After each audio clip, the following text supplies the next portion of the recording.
एक और बड़ा आज निर्णय कैबिनेट में किया गया है।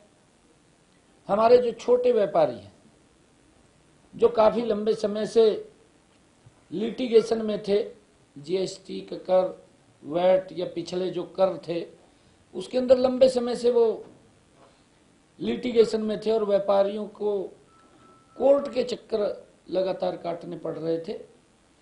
हम एक वन सेटलमेंट स्कीम लेकर के आए हैं और आज उसको मंजूरी दी है कि बैठक में जीएसटी से पहले के, जब जीएसटी आया उससे पहले के 7 अधिनियमों के तहत बकाया कर राशि का निपटान करने के लिए हरियाणा में एक मुश्त निपटान योजना 2025 को आज मंजूरी कैबिनेट ने दी है। इस योजना के तहत किसी एक अधिनियम में किसी व्यक्ति के खिलाफ अगर 10 लाख रुपए तक की बकाया राशि वो करदाता के रूप में खड़ी थी, लिटिगेशन में था, हमने ये निर्णय किया है कि 10 लाख रुपए तक के नीचे के, 10 लाख रुपए से नीचे के ऐसे सब जो लोग हैं उनको ये राहत दी गई है कि उनके मूल में से ब्याज तो पूरा माफ हो जाएगा, जितना ब्याज है वो तो माफ हो जाएगा, परंतु मूल में से भी 1 लाख रुपया वो कम किया जाएगा और उस मूल का भी 60% माफ कर दिया जाएगा। 40% मात्र उसने देना है ताकि वो उस लिटिगेशन से बच सके, उसको राहत मिले। एक बड़ा फैसला कैबिनेट ने आज किया है। 10 लाख से ऊपर के 10 करोड़ रुपए तक के जिनका बकाया है, ऐसे करदाताओं को भी हमने 50% की छूट दी है। ब्याज तो उनका भी माफ किया है, परंतु मूल में से जो 10 करोड़ रुपए तक का जिनका लिटिगेशन था, ऐसे सब लोगों को 50% मूल का भी उसको माफ किया है ताकि वो इसका लाभ उठा सके, ये निर्णय किया है। और इस योजना के तहत लगभग 2 लाख से अधिक करदाता इस योजना का लाभ उठा सकेंगे ताकि जो लिटिगेशन की लंबे समय से वो समस्या उन करदाताओं के सामने, उन लोगों के सामने थी, उससे एक बड़ी राहत मिलेगी। हमने इस योजना का लाभ लेने वाले सभी करदाताओं का ब्याज व जुर्माने की राशि पूर्ण रूप से माफ की है। 10 लाख रुपए से अधिक की सेटलमेंट राशि देने वाले करदाताओं को, जो 10 लाख से ऊपर के हैं, हमने ये भी ऑप्शन दिया है उनको कि वो अपनी मूल राशि को, ब्याज माफ हो जाएगा, उसमें से 50% माफ हो जाएगा, जो राशि बचेगी उस राशि में से को भी वो 2 किस्तों में दे सकेगा।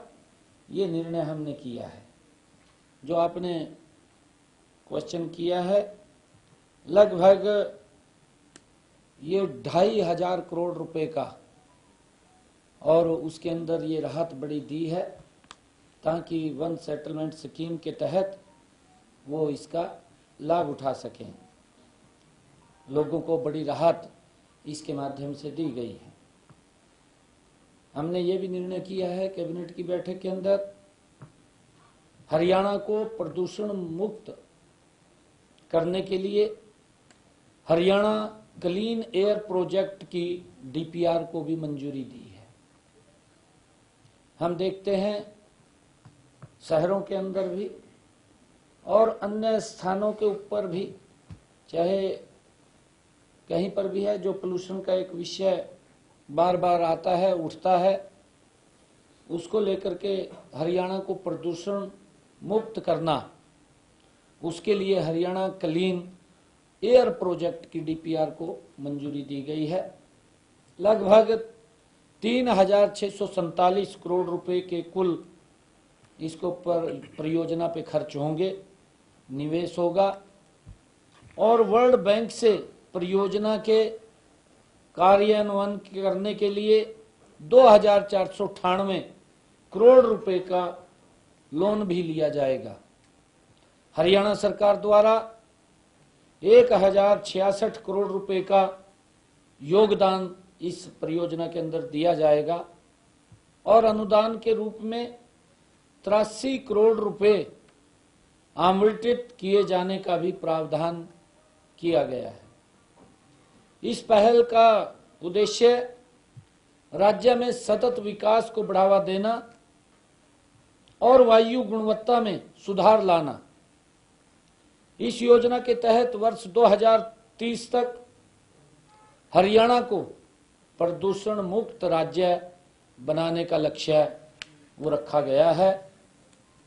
हरियाणा क्लीन एयर प्रोजेक्ट को आगामी 6 वर्षों में चरणबद्ध तरीके से क्रियान्वयन किया जाएगा।